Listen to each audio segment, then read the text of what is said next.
My 12-year marriage ended with a ha ha ha in the text message that arrived as I was setting the table for dinner in our Toronto home. My husband, Trevor Taylor, was leaving me for his 20-year-old new girlfriend, Jenna, and he was graciously informing me that he had already emptied our joint bank account. But what that arrogant man didn't know was that I had known about this vile betrayal for months, and that the profits from my successful boutique, which he dismissed as my little shop, every single penny, had long since been transferred to my own separate secret account. My name is Grace Taylor, and this is the story of how I was going to make his condescending laughter stick in his throat, how I would make him fall into the pit he dug himself. My hands didn't tremble as I read the phone. Did my voice tremble as I told Mrs. Peterson which of the new silk scarves would suit her better? No, there wasn't even the slightest quaver. The only outward sign that my husband of 12 years had just nuked our marriage, all our shared memories, with a single careless message was the slight, almost invisible tightening around my eyes. I waited until Mrs. Peterson, after having her chosen scarf wrapped in our signature silver paper, left the boutique. Then, in response to that meaningless ha-ha, I wrote a single ice-cold word: good luck. My name is Grace, and I was 38 years old. And I had just received the most heartless, most brutal goodbye in history, but while Trevor was probably gloating over his grand exit, imagining me drowning in tears over his betrayal, begging him to come back, I was calmly locking up my boutique for the day. At that moment, there was neither panic nor helplessness inside me. Only a cold, sharp determination and, strangely enough, yes, a sinister excitement that came from anticipating my next move.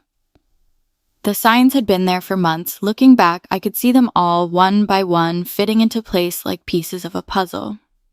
Those late nights at work that never matched the deposits on his payslip. The sudden password changes on his phone. His newfound religious devotion to the gym, the new tight-fitting clothes he bought, his desperate attempts to recapture his youth. Exactly 3 months ago, I had found a receipt for dinner for two at an expensive restaurant in his jacket pocket, on a night he'd claimed to be working late at the office. That was the moment the first seed of suspicion had fallen into my heart. That same evening, I had opened a separate bank account at a different bank. A week later, when he mentioned wanting to combine our accounts to simplify things, I had cheerfully agreed, all the while transferring all my personal savings to that new secret account. In the joint account he had just emptied, there was just enough, about 2 months' worth of regular deposits to keep him from getting suspicious. The rest was safely tucked away, along with detailed records of every suspicious transaction he'd made over the past year. He thought I was a fool, but the real fool was him, and it wouldn't take long for him to find that out. My phone buzzed again. It was Trevor. Don't even bother begging. Jenna and I are leaving tomorrow. I'll send for my things later. Jenna, that new receptionist at his office. I had met her at the company Christmas party. I had noticed her laughing louder than anyone at Trevor's stale jokes, the way she touched his arm when she thought no one was looking. She was young enough to be Trevor's daughter, naive enough to think she was special, experienced enough to fall for his lies. I didn't respond to his message. Instead, I called my lawyer, the one I had consulted 2 months ago when I first found those hotel charges on our credit card statement. "It's time," I said simply. He made his move. "The papers are ready," my lawyer replied instantly. "I'll file them first thing tomorrow. Do you want me to have him served in Miami?" No, I wasn't in that much of a hurry. I would let him think he had won first. Let him savor that fake victory a little longer. Another message from Trevor. "I know this must be hard for you. After all, you're not getting any younger. At least you have your little shop to keep you busy." My little shop. The successful boutique I had built from scratch, the one that generated far more income than his mid-management position. The one whose profits I had carefully kept separate from our joint finances. I smiled, thinking of the certified letters that would greet him in Miami. Let him enjoy his moment of triumph, because that moment would be very short-lived. I spent that evening in our house, Well, my house, since I had inherited it from my grandmother and kept it in my name despite Trevor's repeated suggestions to add him to the deed. Another lucky instinct that had paid off. While organizing the paperwork my lawyer would need, I found our wedding album. Trevor looked so different then before his midlife crisis had turned him into a caricature of his former self. These days, he wore shirts too tight for his softening middle, tried too hard to connect with the 20-somethings at his office, used slang that sounded ridiculous coming from a man of 45. My phone kept buzzing with texts from him, each one more condescending than the last. I've been planning this for months. Jenna understands me in ways you never could. You'll be fine. Maybe you'll find someone more your own age. Already told my family they agree we grew apart. It's nobody's fault, really. I screenshotted each message, adding them to my evidence folder. Let him dig his hole deeper. My lawyer would love his casual admission of premeditation, his gleeful announcement about emptying our account. The last text caught my attention. BTW, I used the joint card to book our flights and hotel. Consider it my parting gift. LOL. Perfect. I called the credit card company. Mrs. Taylor speaking. I need to report fraudulent charges and cancel a card immediately. Of course, ma'am. Can you identify the charges? 2 first-class tickets to Miami booked today, hotel charges at the Royal Palm, and I'll need to remove my husband as an authorized user. Do you have documentation of the fraud?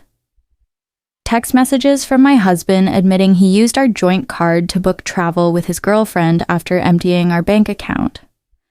I'll be happy to forward them. The representative's professional tone couldn't quite hide her satisfaction as she canceled the charges. Trevor and Jenna would arrive at the airport tomorrow to find their tickets invalidated, their hotel reservation canceled. At that moment, they would feel the bitterness of that LOL in their bones. My phone buzzed again. Trevor, don't worry about the house. I'll let you stay there until you find something smaller. I actually laughed out loud at that one. Did he really think he had any claim to my grandmother's house? Had his ego grown so large that he'd forgotten whose name was on the deed? Another buzz. And I know the shop means a lot to you. We can work out a fair payment for your half. My half? Of my business that I'd built myself, funded myself, grown myself, while he complained about my long hours and called it my hobby. I poured another glass of wine, the good stuff I'd been saving for a special occasion. This definitely qualified. Tomorrow, Trevor would learn some hard truths about property law and separate assets, but tonight I'd enjoy the quiet and plan my next chapter because this wasn't just an ending. It was the beginning of a new, much stronger Grace. The morning began with a flood of increasingly angry texts from Trevor. What the heck did you do to our credit card? The airline won't honor our tickets. The hotel canceled our reservation. Answer me. I silenced my phone and headed to my boutique. Friday was always our busiest day, and I had a new shipment of designer handbags to unpack. Life goes on even when your husband runs off with a 20-year-old receptionist. While he was flailing in the chaos he created, I was going to enjoy my own life, my own success. This was one of the best answers I could give him. Around noon, as I was in the midst of the usual boutique rush, my phone rang. It was Trevor's mother, Evelyn Taylor. She had always been a distant, self-important woman who never approved of her son's marriage to me. I put the phone on speaker while I elegantly arranged a scarf on a display mannequin for a new customer. Grace, dear, she said, her voice laced with that familiar artificial sweetness. Trevor told us everything, how controlling you've been, how you drove him away. He says you're being vindictive now, causing problems with his travel plans. I rolled my eyes. Of course, I was the guilty one again. Trevor, that angel-faced devil, had managed to portray himself as the victim once more. Evelyn, I said, maintaining my cold composure, did he also tell you he emptied our joint account and funded his escape with his girlfriend using our joint credit card? There was a momentary silence on the phone, then, well, he said you left him no other choice, that you've been cold and distant, she stammered. Evelyn, I said, articulating each word clearly. I have his texts. The ones where he brags about taking our money, the ones where he mocks my age. Would you like me to read them all to you? Another pause, this time longer. Yes, she finally said, her voice now less self-assured. That message was a bit inappropriate. I told him that too. I appreciate your call, Evelyn. I've always liked you, but I think it's best if we end this conversation now. My lawyer has advised minimal contact with Trevor's family during the proceedings. Proceedings? What proceedings? She asked, the fake surprise in her voice almost comical. Goodbye, Evelyn. And I hung up. I had neither the time nor the energy to spare for their endless manipulations. Late that afternoon, Trevor's sister, Lauren Taylor, had already started spreading gossip through our mutual friends. Apparently, Trevor and Jenna were stranded at a cheap motel near the airport. Their Miami dreams temporarily derailed. Trevor had tried using his personal credit cards, but those had been maxed out for months. Another red flag I'd noticed. My lawyer called with an update. The emergency hearing is scheduled for Monday. Given his admission of emptying the joint account and the documented credit card fraud, we're in a strong position to freeze all remaining assets. Has he been served yet? Not yet, but he'll get the papers at his new motel address. Speaking of which, his girlfriend's social media is providing excellent evidence. She's been posting about their adventure all day, including some choice comments about you. I smiled, thinking of my own documentation, a year's worth of suspicious charges, hotel receipts, text messages that prove premeditation. Trevor had been so focused on his grand escape that he'd never considered I might be watching, waiting, preparing. My phone buzzed with another text. It was Trevor. You think you're so smart, but I made copies of all the boutique's financial records. Half that business is mine. I forwarded this message to my lawyer as well, adding it to Trevor's growing file of mistakes. Let him learn about separate assets and business ownership the hard way. Sometimes the best revenge is simply being prepared. And I was more prepared than ever. His empty threats no longer scared me. On the contrary, seeing how desperate he was strangely even gave me a sense of pleasure. Monday's emergency hearing was everything I could have hoped for. Trevor showed up in clothes from his new, young wardrobe. Jeans too tight for his age, a blazer that screamed midlife crisis. Jenna waited outside, her youth painfully obvious under the harsh courthouse lighting. My lawyer methodically presented our evidence. Trevor's gleeful text about emptying our account, his credit card fraud, his documented history of hidden expenses, each piece carefully collected over months of quiet observation. Your Honor, Trevor's hastily hired lawyer attempted. My client admits to some rash decisions, but Mrs. Taylor's actions have been vindictive and calculating. Calculating? My lawyer countered. You mean prudent. My client protected her separate assets and maintained detailed records of her husband's suspicious behavior. That's not vindictive, that's smart business. The judge reviewed my documentation, the separate property deed to the house, the boutique's incorporation papers solely in my name, the careful separation of business and personal finances that Trevor had always complained about. Mr. Taylor, the judge said, addressing Trevor directly. You admitted via text message to deliberately emptying a joint account and using shared credit cards to fund a trip with your girlfriend. Do you deny this? Trevor shifted uncomfortably. I was just trying to make a clean break. By committing financial fraud? The judge raised an eyebrow. And now you're claiming rights to property that documentation clearly shows is separate from marital assets? The business grew during our marriage. Trevor's lawyer tried again. My client is also entitled. The business was established before the marriage, my lawyer interrupted, and Mrs. Taylor maintained a strict separation of business and personal finances throughout. We have documentation of every penny invested and earned. I watched Trevor's face as reality slowly started sinking in. He thought this would be easy. Empty our accounts, run off with his girlfriend, maybe claim half my business in the divorce. He'd never bothered to understand my insistence on keeping things separate, had mocked my careful bookkeeping as obsessive. The court finds sufficient evidence of financial misconduct, the judge announced. All shared assets are frozen pending final dissolution. Mr. Taylor is ordered to return any funds removed from joint accounts within 24 hours. But that money's gone, Trevor protested. We spent it on... Then I suggest you find a way to replace it. The judge cut him off. And Mr. Taylor, the court takes a very dim view of using shared credit cards to fund adventures with paramours. Outside the courthouse, I heard Jenna asking Trevor about their Miami plans. His response was lost in the sound of my heels clicking confidently across the marble floor. I was heading back to the business he had never understood or respected. At that moment, a great weight had lifted from my shoulders. Justice, though slow, was beginning to be served. The next few weeks passed with Trevor making increasingly desperate moves. He tried to claim the boutique was actually his idea. He said he remembered investing money in its early days. Oh, he even suggested he had been my business partner all along. Of course, all these claims were quickly disproven by my meticulous records. While he was living in a world of lies and fantasies, I had relied on the power of facts and documents.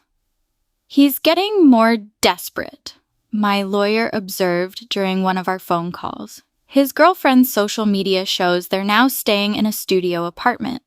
Apparently, living on a receptionist's salary isn't quite the glamorous escape he imagined. Trevor's mother, Evelyn, called occasionally, her tone now far from its initial accusatory one, more filled with disappointment and shame. We had no idea, his sister Lauren admitted during an unexpected visit to my boutique. She ran her fingers over a silk scarf. He played the victim so well, told us you had been cold, controlling that he needed to escape, but then we saw his texts, the way he bragged about taking your money. That's not the brother I thought I knew. Their support might have meant something weeks ago, but now it felt like rats deserting a sinking ship. Still, I listened politely but maintained my distance. Their family drama was no longer my problem. The boutique thrived. Ironically, it even got a boost from local gossip about my situation. Women started coming in specifically to show support, often leaving with far more than they'd planned to buy. My ex tried something similar, one customer confided while buying a designer handbag. Thought he'd take everything in the divorce. Men like that never expect us to be smarter than them. Her words reinforced the newfound strength within me. I wasn't alone. My phone still buzzed occasionally with texts from Trevor, his tone swinging between anger and manipulation. You've ruined everything. I never meant to hurt you. You'll regret being so vindictive. Can't we work something out? That business would be nothing without my support. I forwarded each message to my lawyer without responding. Let him dig his hole deeper. Through the grapevine, I heard Jenna was having second thoughts. Apparently, sharing her studio apartment with a middle-aged man who couldn't afford his own place wasn't the romantic adventure she'd imagined. She posted about toxic relationships and learning from mistakes yesterday, my lawyer mentioned during an update call, and removed her relationship status this morning. I almost felt sorry for Trevor. Almost. But then I remembered his ha-ha after telling me he'd emptied our account, the casual cruelty of his comments about my age, the way he'd assumed I'd be helpless without him. Instead of pity, I felt something else, pride. Pride in my foresight, in my quiet strength, in my ability to protect myself while he underestimated me. The final divorce hearing painted a very different picture from Trevor's imagined triumph. Gone was his cocky attitude, replaced by barely concealed panic. Jenna was noticeably absent. According to office gossip, she had already moved on with a coworker her own age. Trevor had shown up in his old clothes, the designer wardrobe apparently returned to help repay the joint account he'd emptied. His lawyer looked tired, probably from trying to find loopholes in my documented separation of assets. Your Honor, Trevor's lawyer attempted one last time. Despite the separate property documentation, my client contributed to the growth of his wife's business through moral support and... Moral support? My lawyer interrupted. Like these text messages belittling Mrs. Taylor's business as a little shop? Or these social media posts calling it her hobby. The judge had clearly seen enough. The final settlement reflected my careful planning. I kept my house, my business, and my separate assets. Trevor got his personal possessions and his car, which was worth less than he owed on it. "You've destroyed me," he hissed as we left the courthouse. "I'll have to move back in with my parents." "No, Trevor, you destroyed yourself. I just made sure you couldn't destroy me, too." His mother was waiting outside, ready to drive him to her house, his new home at 45. The irony of his situation wasn't lost on anyone. The man who'd mocked my age was now living in his childhood bedroom while I continued running my successful business. "You planned this all along," he accused. "You knew this would happen." "No, I just paid attention. And unlike you, I understood the value of keeping good records." His mother stepped between us. "That's enough, Trevor. You've embarrassed yourself enough already." As they walked away, I heard her start in on him. "Honestly, what were you thinking? A 20-year-old, emptying bank accounts, sending those horrible texts?" I watched them disappear into the parking lot, feeling nothing but relief. Trevor had thought he was writing the ending to our story with that cruel text. Instead, he had merely set my carefully laid plans in motion. My phone buzzed. Not with texts from Trevor this time, but with notifications of new orders from my boutique's website. Life was moving forward, just not in the direction he'd imagined. 6 months after the divorce was finalized, my boutique had expanded to a second location. The irony wasn't lost on me. While Trevor struggled to rebuild his life, the little shop he had dismissed was thriving. I'd hired 3 new employees and launched an online store that was gaining traction nationally. News of Trevor's situation trickled back through mutual acquaintances. He'd tried dating apps, but found women his age weren't interested in a middle-aged man living with his parents. Younger women, having heard about his history through office gossip, steered clear. Jenna had apparently warned her friends about him, sharing screenshots of his desperate attempts to win her back after she had left. His career suffered too. His company's HR department had launched an investigation into his relationship with a subordinate, resulting in a formal reprimand. The promotion he had been expecting went to someone else, someone who didn't have a history of inappropriate relationships with reception staff. He actually tried to claim age discrimination, Lauren told me during an unexpected visit to the boutique. Said they were punishing him for dating someone younger. HR just added that complaint to his file. I was surprised to see his sister in my store, but her presence spoke volumes about how thoroughly Trevor had alienated his own family. "I know we didn't support you at first," she admitted, running her fingers over a silk scarf. "He played the victim so well, but watching how he handled everything, how he acted afterward, I'm ashamed we ever believed him." My lawyer kept me updated on Trevor's continued attempts to challenge the divorce settlement. Each petition was denied, his claim of unfair distribution dismissed based on the evidence of his own actions. He actually tried arguing that his text about emptying the account was just a joke, she told me, laughing. The judge asked if ha-ha made theft less illegal. The boutique's success brought unexpected validation. Local business magazines wanted to feature my story, not as a scorned wife, but as a savvy businesswoman who'd protected her interests. Young entrepreneurs asked for advice about keeping business and personal finances separate. "The best protection is preparation," I told one young woman who reminded me of Jenna, "and always trust your instincts." Trevor's mother called occasionally, usually after he'd done something particularly self-destructive. He'd tried online gambling, hoping for a quick fix to his financial problems. He'd gotten involved with a pyramid scheme that promised fast returns. Each attempt to recover his former lifestyle just dug him deeper into trouble. "I don't know where we went wrong with him," she sighed during one call. "His father and I offered to help him get back on his feet if he'd just take responsibility for his actions, but he's still blaming everyone else. You, Jenna, his company, the judge." I listened politely, but maintained my distance. Their family drama wasn't my problem anymore. My life had moved forward, filled with plans for a third boutique location and a possible expansion into luxury accessories. The only reminder of Trevor's impact on my life was a framed screenshot hanging in my office. His final text before I blocked his number: "Have fun with your little shop, at least it'll keep you busy in your old age." Below it sat my latest business award proof that sometimes the best revenge is simply succeeding on your own terms. 1 year after the divorce, I hosted a grand opening for my third boutique location. The event attracted local media, and the story they wanted to tell wasn't about my failed marriage, it was about a successful businesswoman expanding her brand. Trevor's betrayal had become a mere footnote in my success story. During the event, Jenna unexpectedly walked in. She looked younger than ever, or maybe I just felt that much stronger. She shifted uncomfortably, clutching her purse like a shield. "I owe you an apology," she said quietly.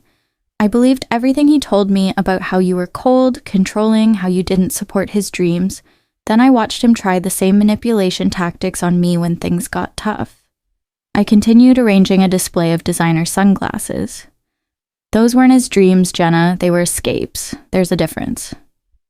"I know that now," she paused, then added, "He tried to move in when you froze the accounts, thought my studio apartment would be temporary. After 2 weeks of him complaining about the size of my closet and suggesting I take out a loan for a bigger place, I understood what you meant about the difference between dreams and escapes." I actually laughed at that. "Let me guess. He had big plans, but no way to fund them?" "Exactly. Everything was going to work out once his investments paid off, once he got that promotion, once his cryptocurrency definitely increased in value." She shook her head. "I'm dating someone my own age now. We have student loans and a small apartment, but at least we're building something real." After she left, my assistant manager whispered, "Was that the girlfriend?" "No," I replied. "That was just another woman who learned the same lesson I did. Speaking of lessons," I gestured to a young couple examining our designer handbags. "Let's talk about your idea for expanding our accessories line." The boutique had become more than just a business. It was a symbol of independence, of resilience, of the power of preparation. Young entrepreneurs often sought my advice, and I always emphasized the importance of protecting their assets. Trevor's mother called one last time, not to discuss Trevor, but to thank me. "You taught our family an important lesson," she said, "about enabling bad behavior, about making excuses for cruelty." Trevor's still living at home, still blaming everyone else for his problems, but we're not defending him anymore. That's your legacy to our family, showing us the difference between supporting someone and enabling them. I thought about that legacy as I reviewed plans for a fourth location. Trevor had intended to diminish me, to trade me in for a younger model and take half of everything I'd built. Instead, he'd inadvertently pushed me to become even stronger, more successful. My phone buzzed with a text from my lawyer. Trevor filed another petition to revisit the settlement. Judge dismissed it immediately and ordered him to pay court costs. "Thought you'd enjoy that." I smiled, thinking of him in his childhood bedroom, still trying to rewrite an ending that had been determined the moment he underestimated me. Sometimes the best revenge isn't about getting even, it's about getting better. 2 years after Trevor's cruel text message, I received an invitation to speak at a women's business conference. The topic wasn't divorce or betrayal, it was about building and protecting a successful business. My story had evolved from a cautionary tale to inspiration. During the Quanda session, a woman asked about keeping business and personal finances separate. "My husband says I'm being paranoid that marriage means sharing everything." "My ex-husband said the same thing," I replied, "right up until he tried to claim half my business in our divorce." Trust your instincts. Protection isn't paranoia. The boutique chain had grown to 5 locations, each more successful than the last. The little shop Trevor had mocked now employed 30 people and had been featured in several national magazines. Through mutual friends, I heard Trevor had finally moved out of his parents' house into a small apartment above a garage. He'd had to take a lower-paying job after his former company downsized, eliminating his position during restructuring. His dating profile still listed him as young at heart, though his profile photo was clearly outdated. Jenna, ironically, had become a regular customer at my original boutique location. She'd earned her business degree and started her own social media consulting company. "You inspired me," she told me once, showing how a woman can build something lasting instead of falling for empty promises. I kept Trevor's cruel text message framed in my office, not as a reminder of pain, but as proof of how far I'd come. Below it hung a sign that read, "Success is the best revenge." At the 5-year anniversary celebration of my original boutique, I stood addressing my employees and loyal customers. The space had been transformed from a single little shop into the flagship store of a thriving business empire. Trevor's mother attended, though I hadn't sent her an invitation. She waited until the crowd thinned to approach me. "I saw Trevor yesterday," she said, smoothing her designer dress, one she'd bought from my store. "He was talking about his glory days, about the life he could have had. He still doesn't understand that he didn't lose everything in the divorce. He threw it away." I thought about that text message, his casual cruelty, his assumption that I would crumble without him, how he'd expected me to beg, to break, to prove him right about my desperation.